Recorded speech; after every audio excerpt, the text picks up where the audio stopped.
और ये जूस का बहुत सा फ़ायदा भी है, हेपेटाइटिस के लिए भी बहुत सा फ़ायदा है, और जिस गर्मी जिस शख्स को है उसके लिए बहुत अच्छा है ये।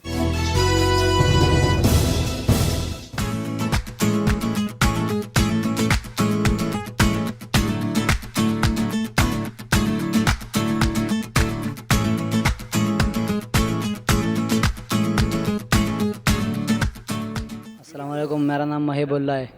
मैं इधर जूस वाला रेडी लगा हूँ। मैं इधर 2 साल काम करता हूँ। बस शुक्र अल्लाह का, काम सही चल रहा है।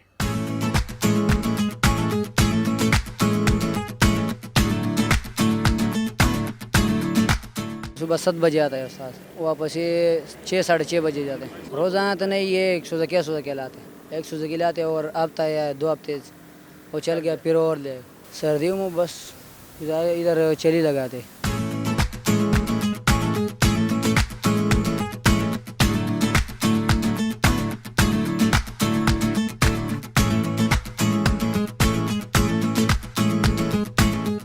अस्सलाम वालेकुम नाजरीन, मैं मुबशर अब्बास आफ लिया। ये हमारा दोस्त है एक मोहेब खान, ये बहुत ही अच्छी जूस बनाता है, गन्ने का रस बनाता है। यहाँ पे हम डेली ये दोस्तों के साथ आते हैं जूस पीने, और ये जूस का बहुत सा फ़ायदा भी है, हेपेटाइटिस के लिए भी बहुत सा फ़ायदा है, और जिस गर्मी जिस शख्स को है उसके लिए बहुत अच्छा है ये।